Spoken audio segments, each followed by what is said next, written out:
Margarita Robles, buenas tardes. Muy buenas tardes. Usted ha dicho estos días que el tiempo pone las cosas en su sitio y qué razón tiene, ¿no?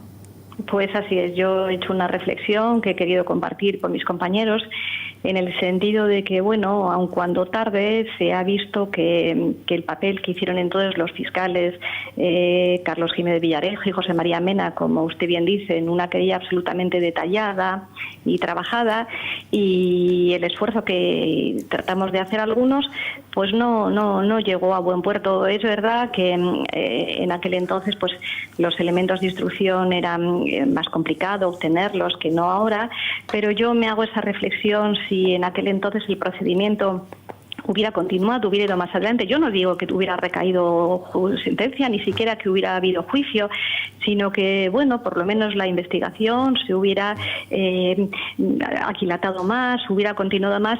A lo mejor, pues ahora no nos tendríamos que lamentar de lo que pasó. En aquel entonces, 8 magistrados entendimos que por lo menos había lo que se denomina indicios racionales de criminalidad, cuando menos para seguir investigando y sin prejuzgar nada.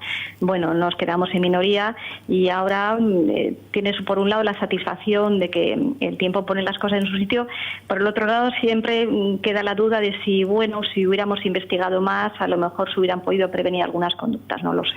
Porque lo cierto es que, o para refrescar la memoria a nuestra audiencia, entonces ya era Jordi Pujol presidente de la Generalitat de Cataluña y por lo tanto se le miraba con mucho cuidado cualquier cuestión que pudiera afectarle, y máxime cuando el propio señor Pujol, el presidente entonces de la Generalitat, se envolvía en la bandera de Cataluña para no ser investigado. Claro, yo recuerdo que hubo unas críticas durísimas contra los fiscales que habían interpuesto la querella, incluso pues determinados medios decían que aquello era una querella contra Cataluña y que lo que se estaba juzgando no era la actuación de una persona, sino de Cataluña.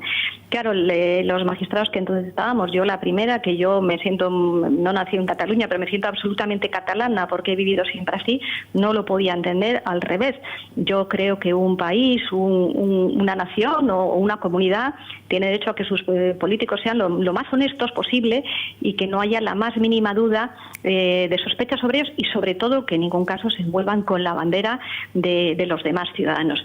Y es verdad que en aquel entonces fueron momentos duros, fueron momentos complicados en los que lo que se decía era que era un proceso a Cataluña.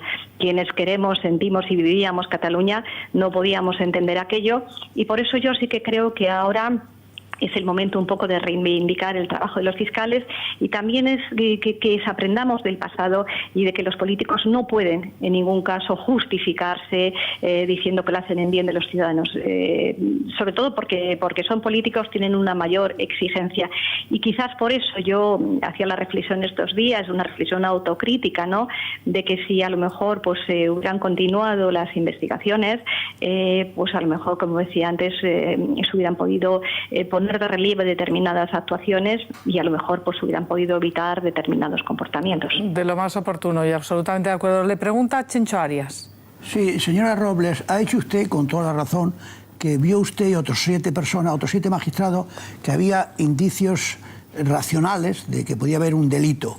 Sin embargo, la mayoría de los magistrados no lo vio. ¿Qué ocurrió con esa mayoría?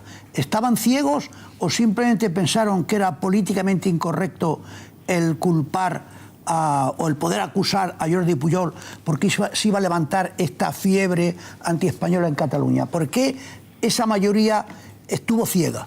Yo, mire, creo que todos los magistrados actuaron con arreglo a su conciencia, dictaron la resolución que entendieron que era la que correspondía. Yo no soy quien para juzgar lo que ellos hicieron. Yo sí que, desde luego, y además lo hicimos en un voto particular motivado, que ahí está. Es una lástima porque yo no lo tengo todavía en mi poder. Me gustaría volver a tenerlo, pero ahí nosotros explicamos cuáles eran los indicios que nosotros veíamos. Si otros magistrados no lo vieron, pues yo francamente no lo sé. Para los que firmamos el voto particular, y yo me remito a lo que está escrito, porque precisamente lo motivamos, lo escribimos y pedimos darle publicidad, ahí está escrito, que cada cual luego valore y haga sus propias conclusiones. Tarea, Margarita Robles, que desde aquí nos vamos a poner, es recuperar ese voto particular y analizarlo, y lo contaremos. Muchísimas gracias por haber estado en Más Claro Agua. Al revés a ustedes, muchas gracias. Un abrazo.